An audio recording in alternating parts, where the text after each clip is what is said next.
What is up, everybody? Welcome back to another episode of The Spectators. We finally have our NBA bubble champion crowned. Congratulations to the LA Lakers. I'm Julian and I'm here with Brooklyn as always. What's going on? What's poppin', bro? How you doing? I'm kind of excited that this marathon that we experienced with the NBA is finally over. I don't know about you. I'm sad, though. I'm sad. It's been fun.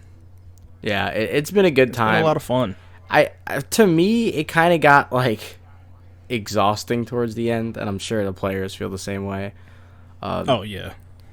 So I'm happy there's going to be, it can't even be that long. I feel like the season's going to start in, January. So we got, a 2-3 month little break. And yeah, they said no sooner than Christmas, so. Yeah, so probably around January, middle of January would be right. And I know that that's the target date that they've been trying to get it moved to anyway. I know the NBA is trying to, wiggle its way out of NFL season. And for good reason. I mean, the NFL, you're definitely going to watch Sunday night football games and Sunday football games over, a middle of October Spurs-Portland matchup. You know what I'm saying? So absolutely. So I get it. Trying to move a little bit back, get out of the college realm, get out of the NFL realm so that the weekends are for the NBA. Makes a lot of sense. And in October, we got baseball, too, which we're going to get to a little bit later because we definitely got some exciting baseball going on. But, absolutely, like I said in the start, congratulations to LeBron, Anthony Davis, Dwight Howard and company over there from the LA Lakers. Finally bringing back a championship. Yeah. It's been, 10 years? I think it's been a good little minute. I think this was the 10 years since the Powell and Kobe championship. And, that's a long time for a franchise that always expects to win. They had to go through a little rebuilding there, and that was some turbulent times. The Lonzo Ball era and all of that. That was rough for Laker fans. Oh, yeah. I mean, there were some highlights, congrats but to them. Rough. Yeah. But it was cool. This Laker team had a lot of storylines going for them. You get, obviously, LeBron getting his fourth ring. Shout out to that. Third team. Yeah, third team.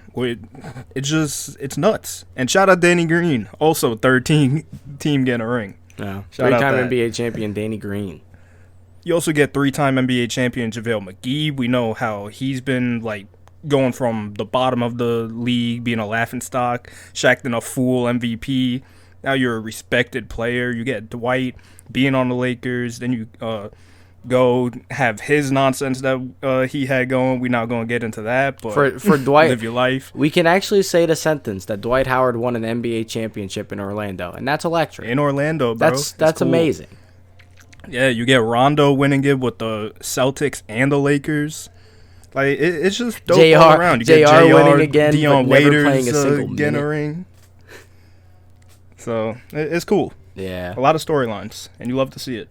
Yeah, even Quinn Cook. I mean, his dad just died this last year, and I think this year or last year, he was a big Lakers fan growing up. So Quinn Cook was too. He's already a multi-time champion, but now he gets to win one for his team. That's pretty cool. A whole lot of good feeling stuff going on for the Lakers winning this, even though as a team they might not have been the most likable to watch outside of LeBron.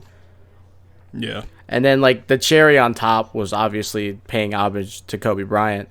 Absolutely. I mean, he left such a legacy over there in LA and just around the world for basketball and beyond that. And I mean, we've talked about it plenty of times. Yeah, and we could have a whole episode about the impact Kobe made. And so just kind of being able to do all that with him on their mind. They were wearing the Mamba jerseys for a good chunk of games in the playoffs, and I think they only lost once in them, which is pretty cool. Yeah, and it was Game 5. And, just the real storyline to me is just LeBron James. He comes in.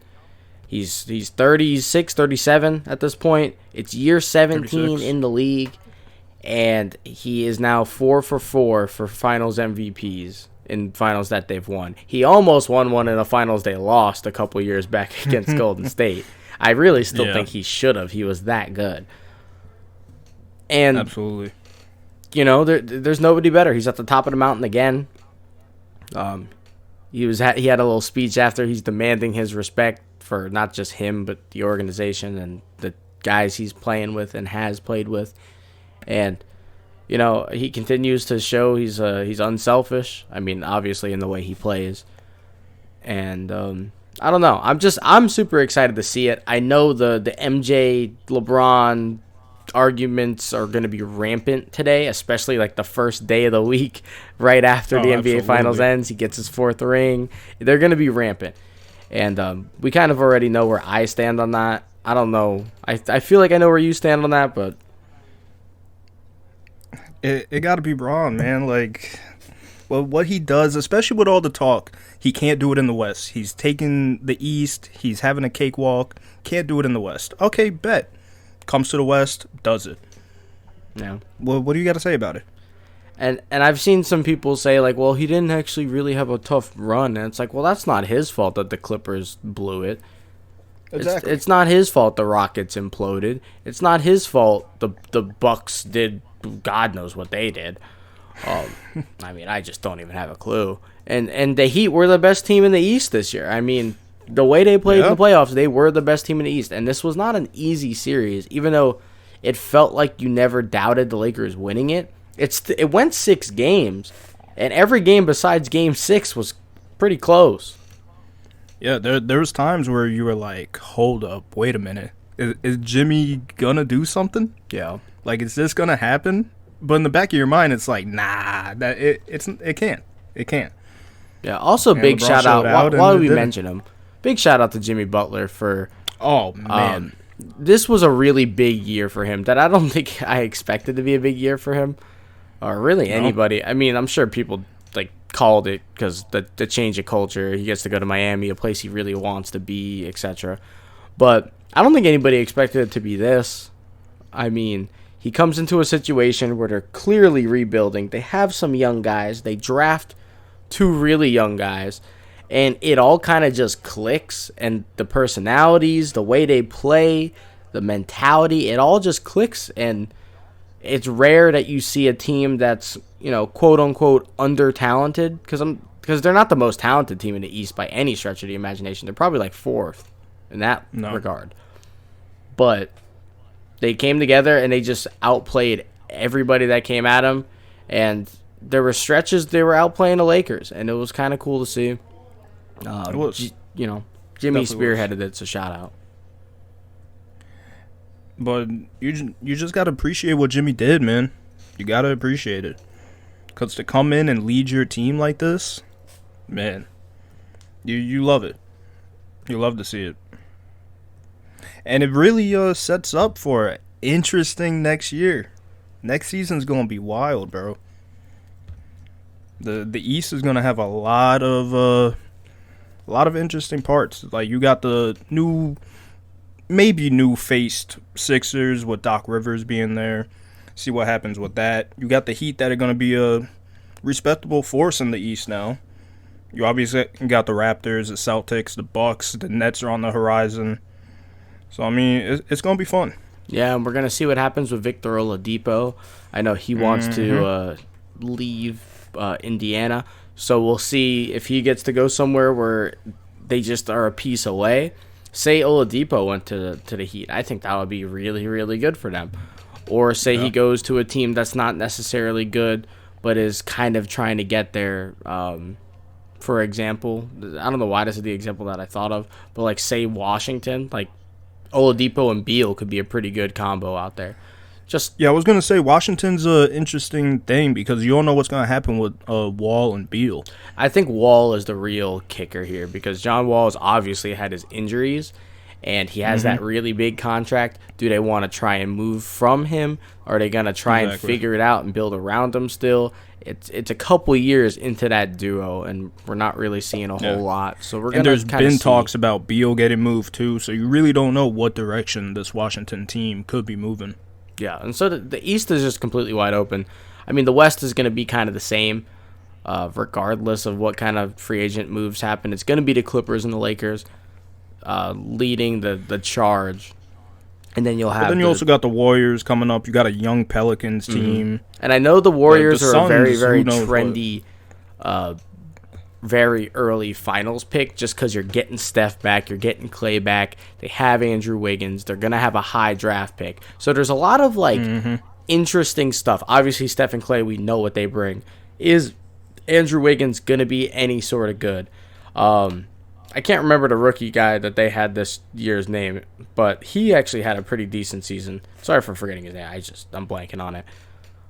So the Warriors are definitely going to be interesting. I still think they're a step behind the Clippers and the Lakers, unless LaMelo turns out to be LeBron Jr. Which, hey, I mean, could happen, or whoever they pick. I don't even have a clue. Well, LaMelo's probably gonna end up on the Timberwolves, and the Timberwolves gonna be a little bit spicy having D'Lo and Cat on that team too. See, there's a whole lot going on, and that's what's so fun about the NBA. Like every season, it just feels really different, and apart from like the whole Warriors Cavs fiasco where it was just them every year, it actually feels like, for the next couple of years, it's going to be a little bit fresh every year. I mean, I completely expect the talent the Clippers is a to be, lot more widespread right now yeah, than it's been in a while. It's definitely more like you got to appreciate duo talent as opposed to like big three, big four, which is nice. I love the duos. I love the age of the duos. It's cool. Yeah, I'm right there with you. It's really cool. And like I said, it spreads the talent around the whole league. Like, now the East is really starting to get a little more deeper. Like, they're still building. They're not all there. Like, you still got the Bulls. The Hawks got some talent. The Magic have been just right there at the 7-8 seed for a couple years now. So, I mean, we're working on the East. Like, I like that you mentioned the Hawks because they're kind of an easy team to forget. But they have a lot of young guys over there. They do. And Trae Young is legit. Exactly. So I'm definitely excited to see them maybe try and go after a guy, make a trade, or even just like hit on another draft pick like they seem to have been doing the last couple of years. Yeah. And I mean, out of 30 teams, I think you would probably push to the side maybe like 6 or 7 just off of like they still need a couple more pieces to try to make a push. But besides that, like, you got a lot of teams that could challenge for a playoff spot, and then you got a good like 10, 12 that are actually going to compete for a championship. So it's cool. And obviously you got the top 4, like obviously the Lakers, Clippers, Bucks if they still have Giannis, Bucks, and then like right now you would say Miami, but you got Brooklyn on the horizon. You got the Celtics, you got the Raptors. So I mean, it's cool. Yeah, it's cool. I'm excited. Yeah, and I mean, it's hard to be excited now just because it's a couple months away, and we have college football fully coming back to form in like another 2-3 weeks. College basketball is starting in November, which is going to be exciting because I wasn't sure we were going to get college basketball. Hopefully, we get a March Madness this year because not having it last year was rough. And it's crazy that all of this like started with losing March Madness. Mm-hmm. So it's wild. It's definitely wild. Yeah, and then speaking of losing it, everything kind of went to crap with COVID, all that. NFL is in shambles right now. Absolute shambles. We're getting games delayed and postponed like 3 hours before kickoff. We have games getting moved to Monday and then getting moved to Tuesday as if COVID's just going to take a Tuesday off. I don't really get that. We're moving it from Sunday to Tuesday as if everybody's going to be cleared. Then we got games being rescheduled and switching weeks. Like I saw a couple games be switched from like week 6 to week 10. And it's just all over the place. And now teams are like losing their bye week. And the whole point of the bye week is you're not even practicing during bye weeks. You're just like resting your body. And I know now like the Denver Broncos, for example, they were supposed to play this week. It got moved to Monday, then it got canceled. Now they're going to play the Patriots on their bye week. And so now they practiced all this week to not play, and now they just got to get ready for another game. And when their bye week comes, there's no weeks off now for them. And for whatever other teams are affected, it really isn't a good situation. And we were kind of clean for the first couple of weeks. It was looking smooth, and then, once it breaks, that's it. Yeah, I do want to mention, and it starts snowballing. I do want to mention, going back to the NBA for a split second, shout out to Adam Silver and everybody that helped create that bubble, because we went through the entire, 3 months? 3 months of the NBA long. Disney bubble without a single COVID case. Yeah. Not one. Shout out to the bubble, man. They did everything right. You got to appreciate what the NBA did. They set the precautions. They did everything they needed to do and made the proper steps to make sure that these guys would be safe. And they even brought people in from the outside at one point. Limited numbers, but when they did that, they still did it carefully. And I remember we were talking about that. And do you really want to risk it come playoff time to start bringing people in and compromising the bubble? But and it worked out. They did it. Yeah. Everybody quarantined. They made it work. They went through the precautions, and we went through the whole entire bubble smooth. And they were strict. Yeah. You had people crossing the line just to go get a DoorDash, and that was it. Suspended. You had a quarantine. Mm-hmm. So big shout out to them. It sucks that the NFL couldn't really figure it out, and the main issue with the NFL too is it's really, really hard to put a game to another week, because you're playing once a week. It's a really difficult sport on your body, right? Yeah. So what are we going to do? Add an extra week to the regular season to make up all these games? But how are we going to do that? They're talking about it. It's a lot of weird logistics. It's not like MLB where you can just play a doubleheader on a day and it's fine. Yeah. Or you can shorten the game. We're not going to play a 3-quarter football game. That's not how it's going to go. No, it's not going to work. The Cowboys are going to lose by 50 every game. That's just how it's going to go, because that's how they win in the fourth quarter. I don't get it. Please stop doing it. Win early.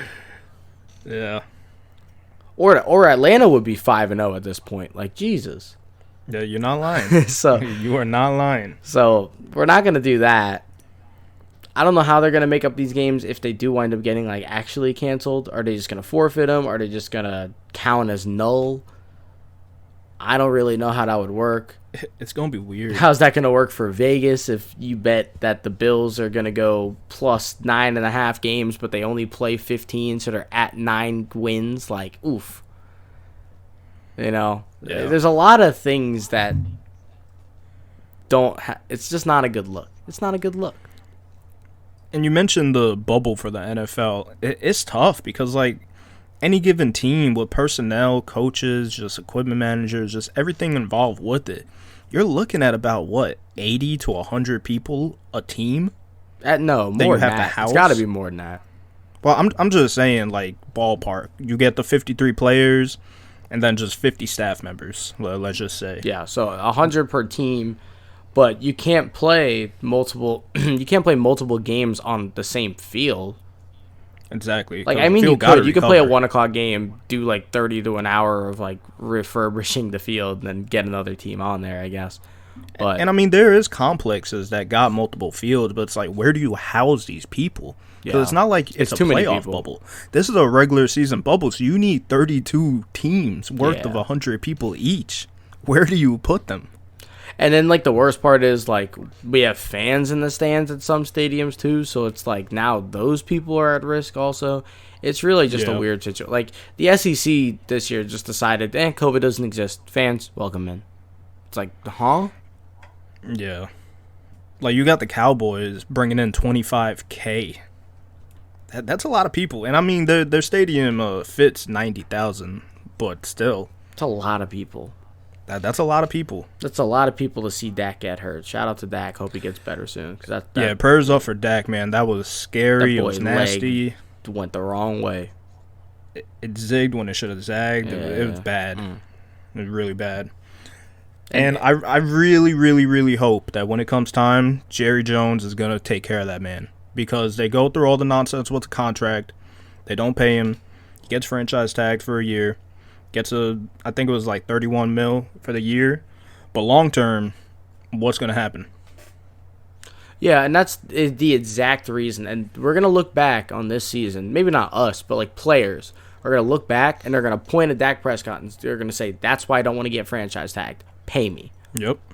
Because he's played so well for this team for a couple of years now, right? Especially this year, man. All their shortcomings are not on his end. They need better DBs. Their O-line isn't as good as it once was. Their D-line isn't as good as it needs to be. The coaching stinks blatantly. He's not the issue. And they're painting him to be the issue by not paying him. And now he gets hurt. And so now they're going to be like, oh, man, now Dak is injury prone. So we're going to give you a lot of money, but we're going to give you less because, you know, he has injury concerns. And it's like you were hoping that was going to happen. Yeah, man, it's sad. It's really sad to see because in a blink of an eye, that's it. Like, you're working in a contract year. You're trying to ball out, and he was. He was doing everything in his power to get that money. Yeah. And it's tough that you got to go through this, and then you would hope that your owner is going to take care of you. But knowing the type of person Jerry Jones is, you really, really don't know. You hope he does, but you really don't know. So, it's going to be interesting when it comes to free agency time to see what they do. Yeah, hopefully he gets done right. I doubt it. I really, really doubt it. Yeah.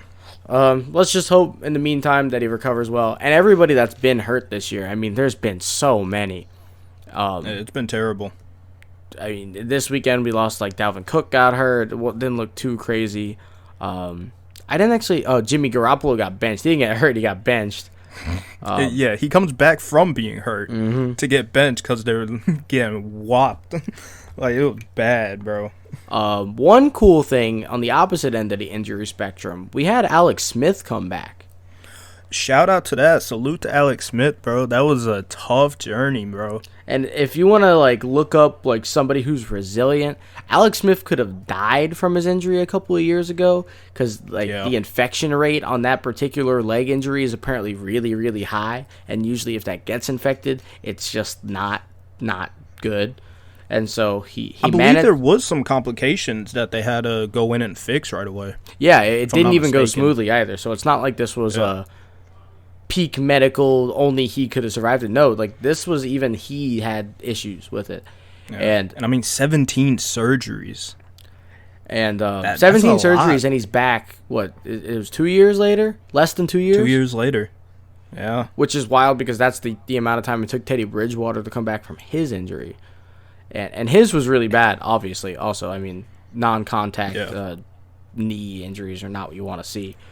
And it was scary because Washington's O-line was just letting him get bullied. And every hit he took, every time he scrambled, it was just like, ah. You kind of like close one eye as you watch. And you're just in fear. Like, you see him go down, somebody grabs his leg, they gator roll him a little bit, and it's like, oh, man. Say it ain't so. But shout out, man. It's dope to see. Also, shout out to him even being willing to go back out there. I mean, after something so gruesome happens to you and just want to actually go back and risk everything again, that's really crazy to me and shows a lot about the kind of guy he is and what he loves to do. And that's awesome to me. Yeah, you love to see it. And then, like, you see his fam in the stands. You see his wife, like, just sitting there holding her breath behind the mask, like, just grimacing, just watching him play. Like, it's stuff like that makes it all worth it.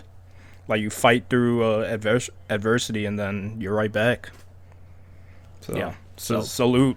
Big salute. They did get curb stomped by the Rams, but yeah, don't get that twisted. Yeah, it wasn't a good coming out party, but the football team still sucks, but it is what it is. It was still really cool to see. That's the one good storyline that we've gotten out of Washington in a long time, and probably the best ever gonna get for a while. Don't expect any good news for a while. The best news we'll get is when they finally decide on a new team name. whenever we don't even know if that's the best news because they could botch it so well that it's just going to be like, go back to the football team, please. Yeah. Please. Yeah. So we'll see what happens. We'll see. Any other cool little tidbits from the weekend? I'm trying to think. No, that was pretty much it. Yeah. I mean, the interesting one is the Raiders take down the Chiefs. Yeah, and the Raiders they've played really well this year so far. They have 2 losses, and it's to New England and Buffalo, which is not embarrassing losses at all. Buffalo has played all worldly. And they take down the Saints and the Chiefs. Yeah, and I think those are my 2 Super Bowl teams for this year. So they beat both of my teams that I had in the Super Bowl, which is wild. Derek Carr has looked good, and that offense is really, really electric. And Josh Jacobs leads the way, right? Everything goes through him. He had 2 touchdowns in this game. They made a big comeback, didn't they? They went like 26 unanswered points at one point. And so they kind of chiefed the Chiefs because that's usually their MO. Man, it was wild. It was wild. And shout out Henry Ruggs. 2 catches, 118 yards. And that's why I got a guy like that. He just has burners, and he's just going to dust you downfield. He's great after yards after the catch, and he's great at getting open downfield because he's just going to flat out outrun you. So, yeah. That's why they got him. And they got a young stable over there, which is exciting. Is Derek Carr the guy? I'm still not sure, but he's played really well to this point. I mean, him and Mahomes both threw their first pick of the year this week. So there's something to be said about that. I think Aaron Rodgers is the only guy left without throwing one, which that's typical. He's had a really good year. Shout out. I don't think he's MVP, though. I think Russ is. That Sunday night game kind of really solidified it. He really just played out of his mind. Yeah, man, you can't question what Russ is doing. I don't think anybody has either. But if you are, and if you have, stop it. Get help. Please stop it. Put some respect. Somebody vote this man for MVP, even if he doesn't win it. Just somebody give him a vote. He better win it. I'm sick and tired of this man. This man who's a generational quarterback. I'll say it. He is generational. He's in year 9 now. He's never had a losing season. He's never had an elite core around him. He finally has the best wide receiver he's ever had, and it's DK Metcalf, who is not a top 20 wide receiver in this league. Maybe like 20, right? Something like that. Like, he's not... The potential's top 20. Oh, yeah, but he's not like an A-tier receiver. No, not yet. To me, that's the best guy he's ever had. Yeah, he could ball. So, he finally got a guy. They have a stable of, like, okay running backs. Chris Carson's pretty good. Jamal Adams is hurt, too, so if he comes back... I'll only say the name once. I'm sorry, Brooklyn. If he comes back and plays well in that defense, they're going to be a really scary team. But we kind of all expected that, too. Yeah, so. they will. They definitely will. And, I mean, the defense has been balling out with Jamal on the field. So, the last 2 weeks, with him out, like, you've seen that they've missed him. Yeah. Oh, yeah. But they're getting it done on the offensive end. So, that's what you want. Yeah. And the last thing we can kind of touch on for the football this week is that we hope this game with Buffalo and Tennessee happens on Tuesday. I don't think it will, but I hope it does. I want to see Josh Allen on the big, bright stage of Tuesday Night Football. Tuesday Night Football. That's the worst thing I've ever said. I can't believe it. We're getting a Sunday, Monday, Tuesday, Thursday Night Football this week. Disgusting. And, I mean, it's great because we get football all the way through. But at the same time, it's like, oh, wow. Yeah, I don't like it. Tuesday Night Football. I don't like it. And then they have to turn around and play on Sunday again, so that's even more tough. Oh, that's terrible. Mm-hmm. That's terrible right there.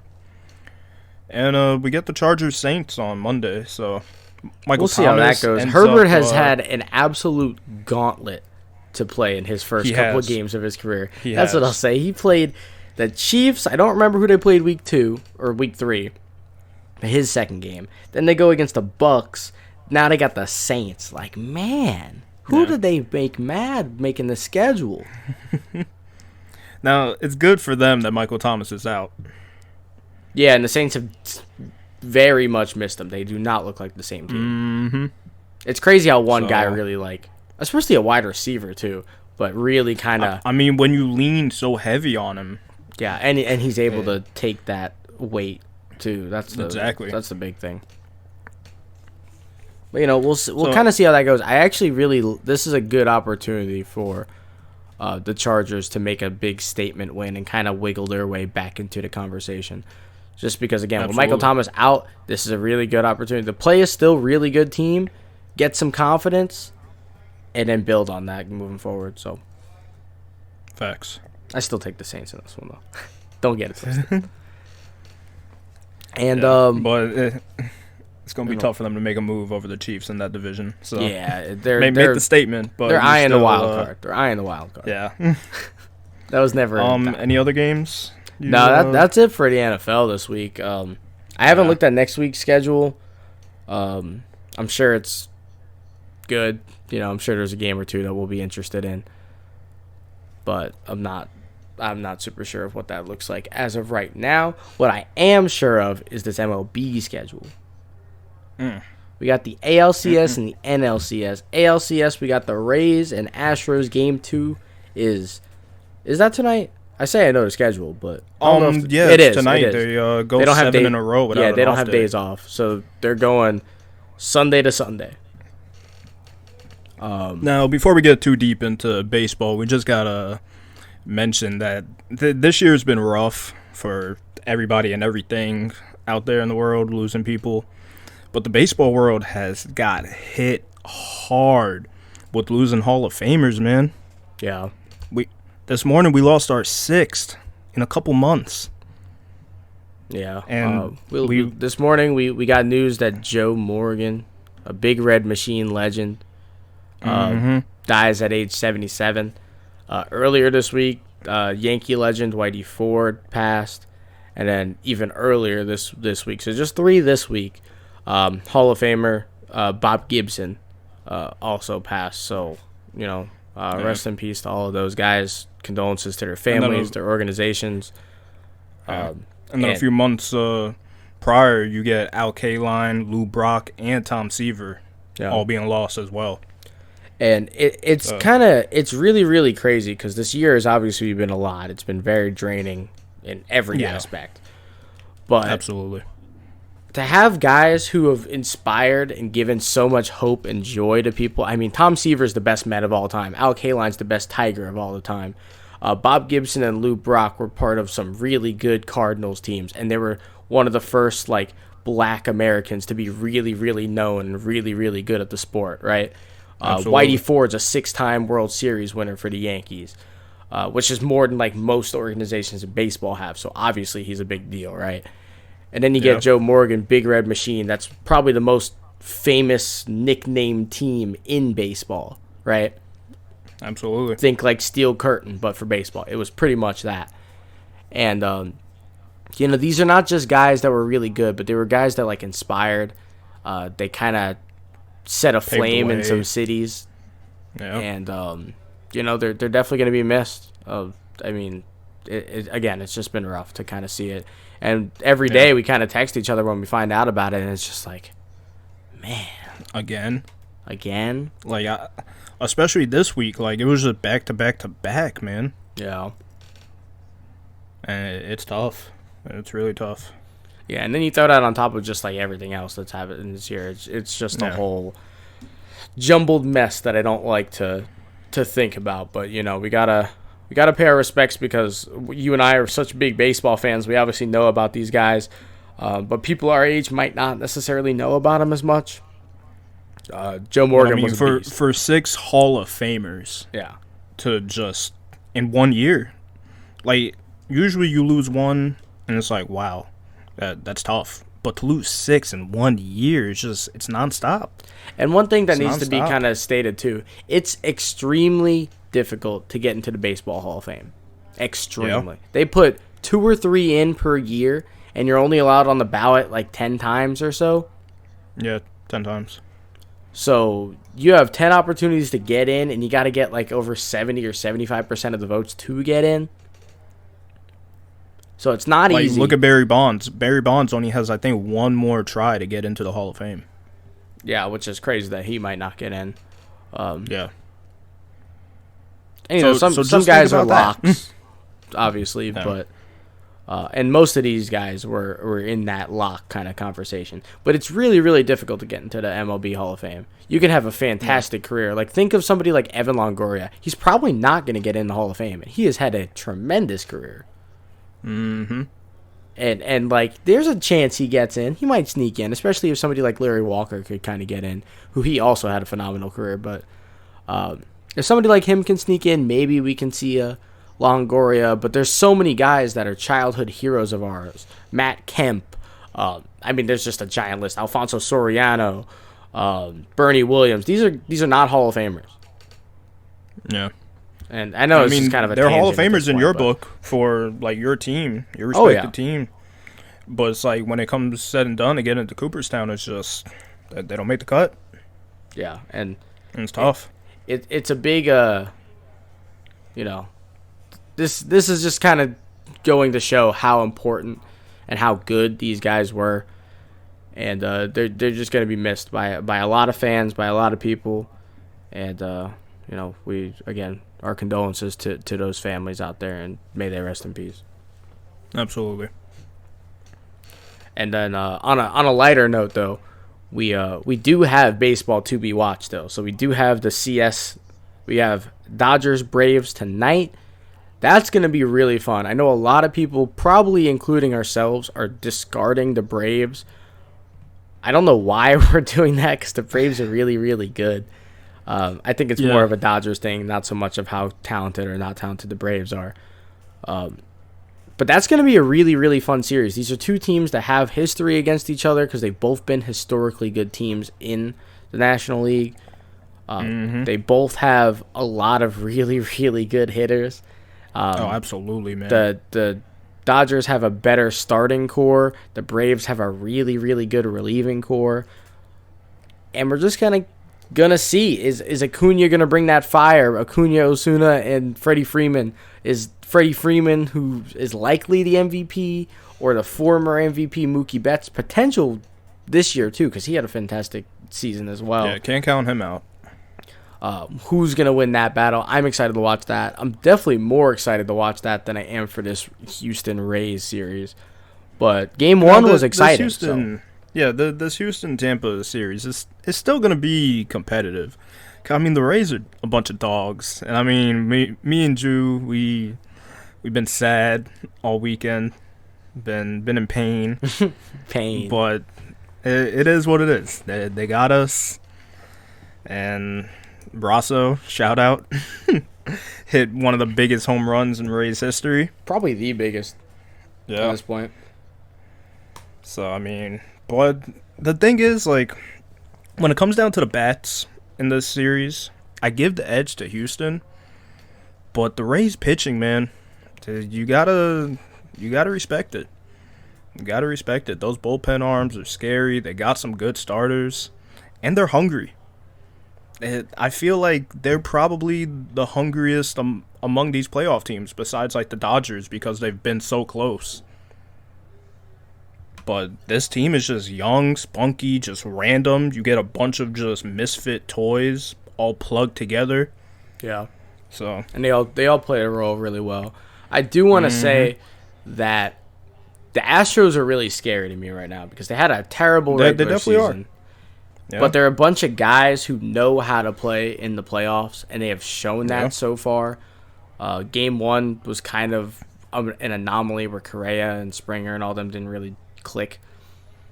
They were messing up in the field too, but there was a lot of errors. They got one of the best infields in baseball. I think it's statistically they had the best defense in baseball this year, which is partly why they won as many games as they did because they sure weren't hitting the ball. No, not at all. But they have one of the best. They have one of the best, if not the best, defense. And Correa made an error. I think Altuve made an error. Like there was some. It was just sloppy. And it wound up being a 2-1 loss. I do expect the Astros to kind of pull this one out, as much as that kind of hurts to hear and say.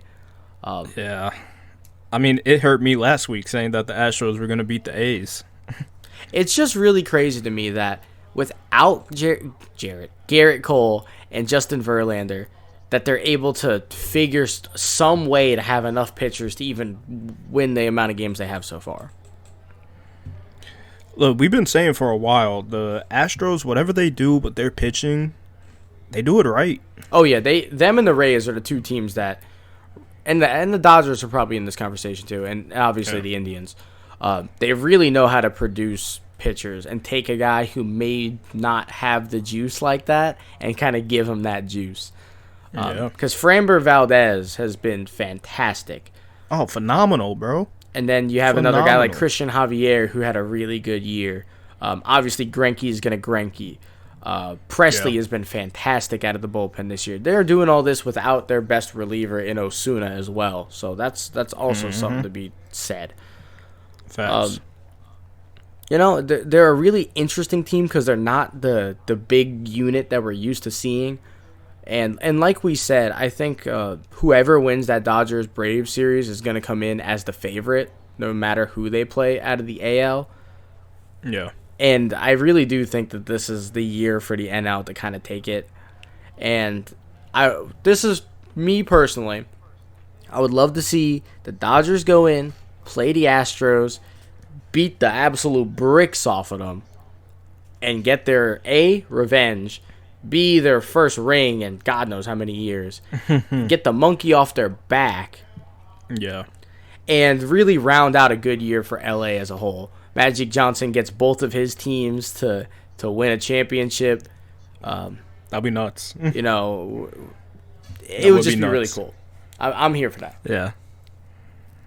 And then on the other end, you got this run that Tampa Bay is trying to get on. Like, you get the Lightning that win the Cup. The Rays have a chance to win the World Series. Will they? We'll see in a couple weeks. And, I mean, you got the Bucks on the other end. So and the Bucks, you besides get two this cities, week, have looked really good. So yeah, you get two cities that are trying to make a cool little run at just running the table. Yeah. Absolutely. So. Now an LA football team is likely not going to win anything this year. Yeah. Absolutely. But, I mean, the Rams haven't looked bad, so I'm not going to fully doubt them yet, but... I'm gonna doubt them, but having within a couple of weeks you get basketball and baseball winning it, it's pretty cool. Yeah, it's definitely cool. Pretty cool. City's gonna be lit for a while. Absolutely. So. We got anything else for us today, Brooke? We got some tennis talk actually, but before we get into that, let's get a World Series prediction. World Series prediction. Who you got? Dodgers, I think that's what's going to happen too. Dodgers, Astros, Dodgers in 5. Okay. Dodgers in 5. Dodgers in 5. Okay.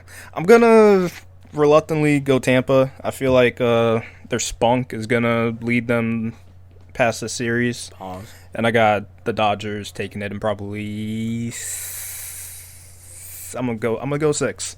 That's what wanted to come out. I'm going to go 6. Okay. So. All right. But we both got the Dodgers. I think that just makes too much sense at this point. Yeah, they're definitely the favorites. And they've just looked really good doing it so far, too. Yeah.